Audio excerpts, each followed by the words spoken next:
Right, speaking of resolutions then, let's go ahead and we'll carry on. We'll finish out some areas first and then we'll tackle the in-between bits, okay? So the areas we've got left to do, obviously, is the forehead, and then we've got the lips to do, and essentially that'll be it, okay? We're not going to worry about the ears because the ears will kind of tackle when we tackle the rest of the head as well. And the neck, same essentially goes for the neck, but the neck's actually slightly different. So at least let's aim to get the forehead and the lips done this time, shall we?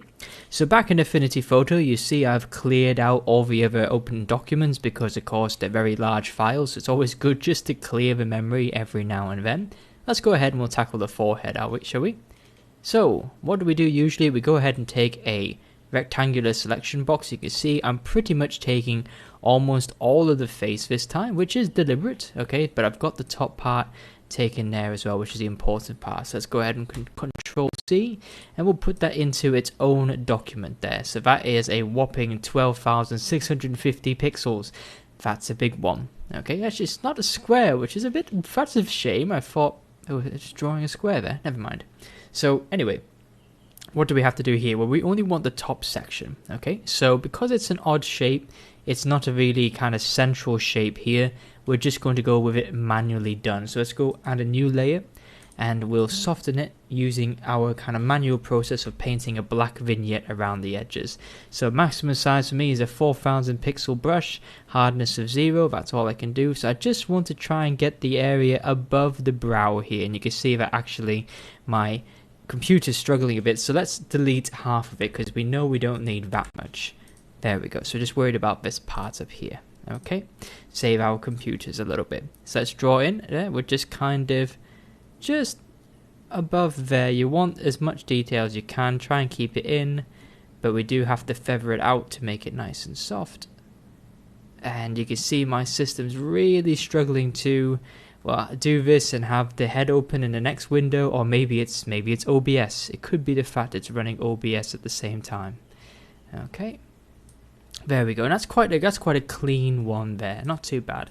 Remember, we want to put this. Oops, we want to put this in the center, or roughly so in the center. You can use a little window here to gauge if it's in the center or not. That's center enough for me, and we'll just paint the rest of the area black. Okay, there we go.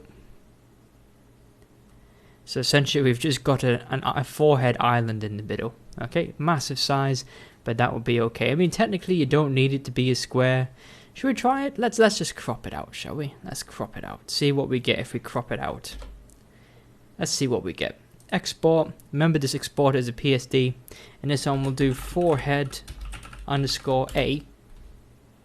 Fabulous. Give that a short while to compute, because it's quite a big file. Alright, that's finally done. Over into ZBrush, and we'll import it. Import. And where is it? There it is.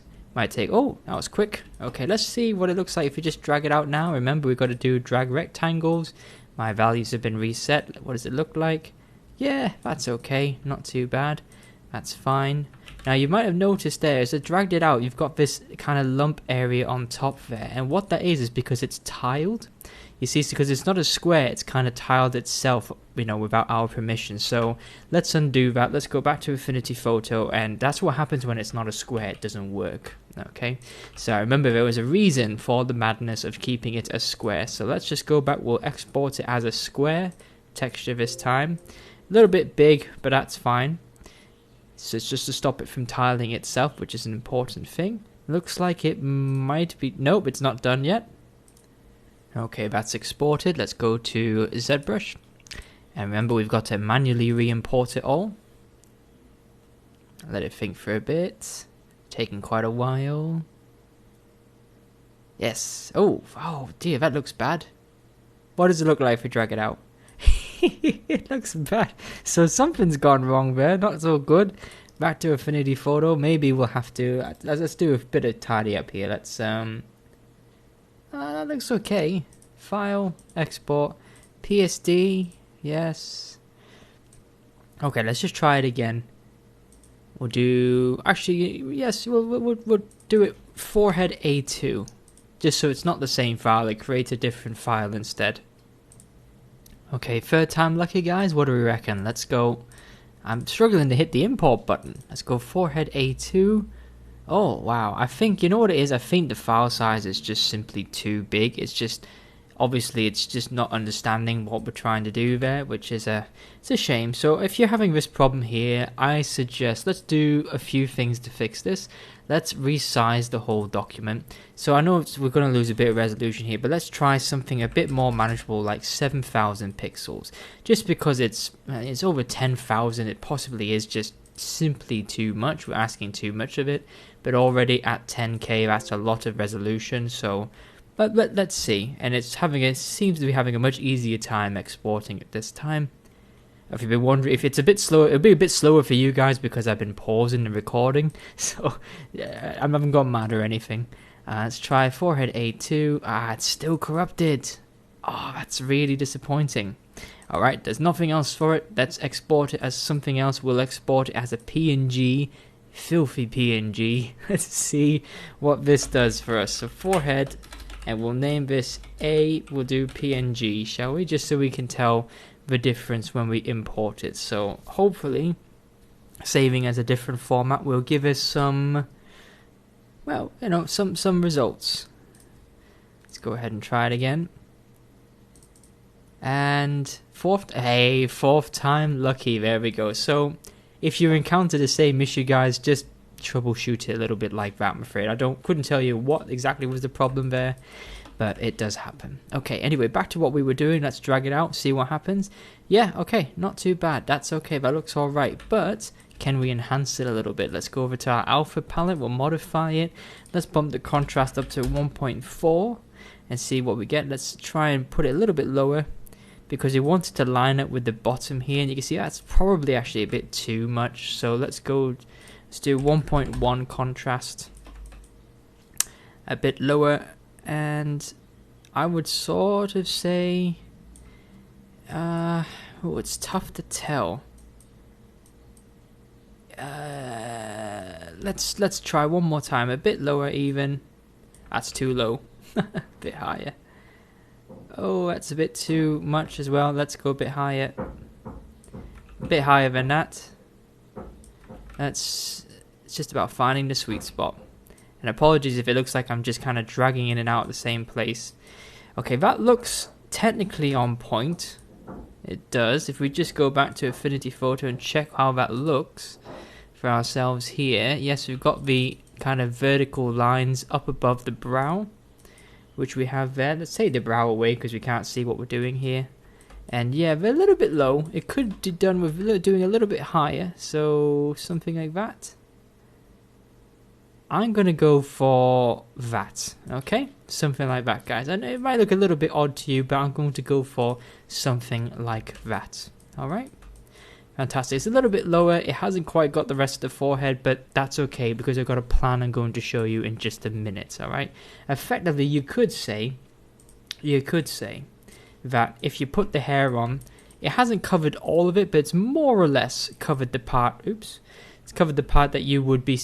Excuse me, ZBrush. It's covered the part that you would be seeing more or less. Okay, so that's the important part there, and I'll show you how to fill in the blanks in a minute. But for now, let's go back to Affinity Photo, and we'll do the lips. Okay, the lips is the last part to do. So let's draw a square selection box, a little bit bigger than you anticipate always. Okay, just so we've got room to kind of erase it out. So let's copy that over, and we'll go to New from Clipboard. And there we go, it's a perfect square this time, 6031 by 6031. Now this is a bit of a judgment call. There's times when I've done the lips together and it's never worked out for me. The reason for that being is because our lips aren't actually touching each other. They're open as a separate gap there. So effectively, you want to do them one by one. Now your mileage may vary depending upon your displacement map. If the curve of the mouth is quite similar to the curve you here, see this lip here is quite straight compared to this is quite curved, chances are you're not going to get a one-to-one solution. You're probably going to have to do it in sections. Okay, so what I'm going to do instead to kind of demonstrate both ways is I'll do the bottom, or attempt to do the bottom lip in one go, but the upper lip will divide into 3 sections. This middle part here, the left and the right. Okay, so let's start with the bottom lip first. What I'm going to do is I'm just going to create a new from clipboard. So I've got 2 mouth documents, because one document we're just going to do the lower lip part. Okay, so we don't need anything on the top. We're just interested in the lower lip section. Okay, this is going to be a bit tricky because we're now going to have to erase all this detail here whilst keeping the lower lip there. Okay, so just follow along. We're just going to black out the bottom part here close to the lips, but we'll leave some detail there, and we'll just come around the edges just like we've always done. Okay, same here. Now when we get to the upper part here, we're gonna have to do our best. Let's, on a new layer, I forgot to create a new layer, but that's okay. Oh, and Affinity Photos crashed. It's that brush is auto saving in the background. Okay, I'll be back in about a second for you guys. Alright, I'm back again. So let's just repeat that process again. We will take the black paintbrush 4K, and we'll just sort of, as you can see there, it must have just been too much in the memory there. Okay, that's no worries. That's fine. It's a much smoother time now. Okay, so what we're going to do is we basically want to get rid of the top part there. We want to be careful of this line here. So I would say lower your brush size, but come in quite close to the bottom lip. Doesn't matter if you start to eclipse the bottom lip, because what we're going to do now is bring in the eraser brush, and we'll just kind of wipe some of the shadow away, just so we've got the bottom lip there. And what constitutes the bottom lip is whatever is below this grey fissure line here. Okay, that's essentially what you're looking for. Now because we're going to be dragging it out on the bottom part of the lip here, we want it close to the top, because you're going to be dragging it. It's the only surface we're dragging it out upon. Okay, because we've got a bit of room here, you could argue that you could drag it out in the center again. You could leave it in the center, but for me, I probably want to I tell you what, let's try out in the center. Let's try it out in the center. It's already in the center for us. Let's see what kind of results we get. Right, let's have a go. So what we'll do is do lower lip underscore A. And I didn't actually check how big this document was. Yeah, didn't check, but it should be around the same size as the last one. And then we'll go over to ZBrush and we'll import it. Where is it? Lower lip A. Okay, so it's in the center, so that means we should be able to drag it out from the center. And usually we've been dragging it up. And yes, there you go, you can see the lip there. So let's drag it up. And you can see that the curvature is not the same. So this is what I was saying about you wouldn't get it in one go. You can see that no matter where I place my cursor, because the curvature of the lip is a U shape like this, it isn't quite going to work for us as a one-to-one there. Okay, even if I change the angle like this, you can see it's just not going to get the whole lip in one go, right? But that's not a concern, because we can make this into 3 different sections. All right, so what we'll do first is we'll essentially just crop a square. Actually, there's a way to do this in Affinity Photo. Let's draw another square, and we'll just focus on the central part here. All right, and what we'll do is we'll go new merge visible. It creates a new layer for us in Affinity Photo. So we just want the central part there.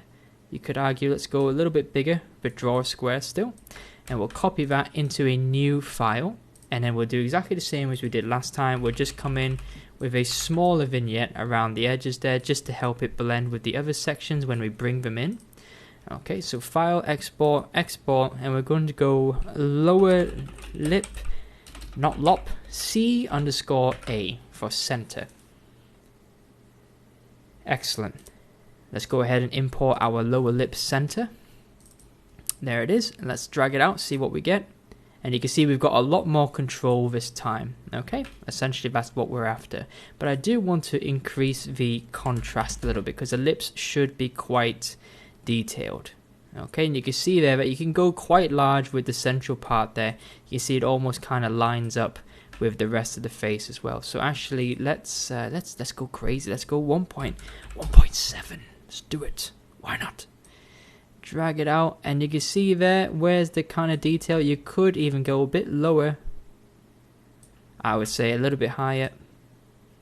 There you go. Okay, something like that. You want the still want some detail on the top area there. Okay, you can sort of see that there might be a bit that kind of crossed over onto that side there.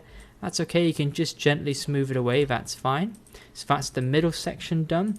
Let's go back to our first section here, and we'll move the same size selection box over to the edge here, and we'll copy this side over into a new document. And then you guessed it, we're going to create a new layer and paint in a black silhouette edge from the left side, and we'll export that. And now this is her left, so we're going to call it lower lip LA for the left. Import that just as we've done. Look over here, and I'm actually in orthographic mode because sometimes orthographic mode can help because it's a bit flatter, it's not quite in your face like perspective mode. And then let's drag it out here. You can see there that's a better result. So what you can actually do is you can actually just mask off the top there just so you don't get any information on there. That's fine. Doesn't have to be a soft mask. Let's maybe bring it a bit over here. Or maybe you could go a bit lower. Okay, you got to orientate it so it's about right. I'd sort of say maybe sort of missing the lip a little bit here. There we go. There we go. That's a bit better. So a little bit higher. That's arguably too high. And I would say something about there. Commit. There we go. Okay. There you go. And we'll do the same for the other side. Move our selection box over. Copy it into a new document. New layer. Vignette out the right hand side this time. We'll export that as lower lip underscore RA. Did we do? No. R underscore A. There we go, and we'll import that. Excellent. So, and then let's get the right angle. We gotta mask out the other side of the upper lip now. Don't want it affecting any of that geometry. We've got other plans of that section. So it looks like she's wearing a mustache now. Excellent. So what we want on our ladies. Let's drag that out a little bit. A little bit more. Yes. Yes, that will do. Excellent indeed. Okay, so the lower lip is done. We just have to repeat the same process for the upper lip. It was a little mark there, but that will get covered by the next alpha. Don't worry about it. Okay, right. So let's just quickly do the next alpha then. So we'll copy over the lip again. So we'll just use this document this time, except what we'll do is, we'll hide we'll go back to this layer here. Okay, and what we'll do is we'll just erase. Actually, let's do a bit of fun here. Let's black out everything. And then we'll just try and erase the upper lip. So there it is. It's like searching for something in the dark. Just bring back the upper lip section. There you go. Okay, and then we could always just fade it out a bit more. Okay, and then again, similar with the underside of the lip there. We're just okay, cool. So same thing with this one. Merge visible. We'll get the center first. Remember to draw large squares, just so we have plenty of working room. New layer. Okay, and there we go. Export that. Now we're going to export this as upper. Excuse me, can't type today. Upper lip CA. And let's do it all in one batch, so instead of coming back to it. So let's move our box over, and we'll grab this side here, and we'll crop that. New from clipboard, new layer, black out the left edge, export, upper lip LA. Excellent. And the last one on this side here, Control C, new from clipboard, new layer, black out the right edge. Oh, bit too much there. Something like that. Export, upper lip RA. Back into ZBrush. Right, let's import them one by one. So upper lip CA, start with the front one. Get a zoom up on those lips there. Let's find a good place to drag it out.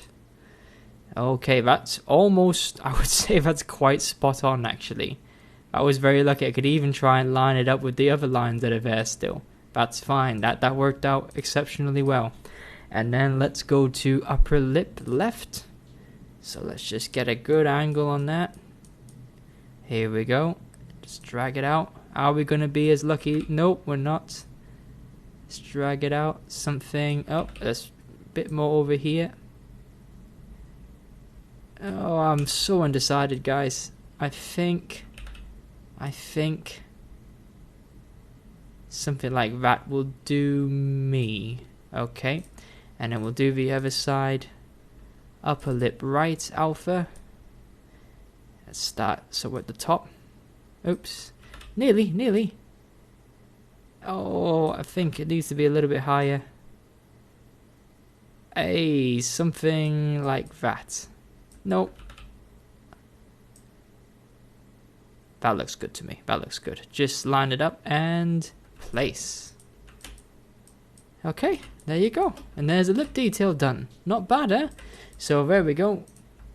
If we take the hair away now, you can see we've got less spaces to worry about. We've got all the key features in now. We've done the lip, we've done the forehead. We just need to do the in-between bits. So for the in-between bits, let's go over to the next video and I'll show you how to fill in those gaps.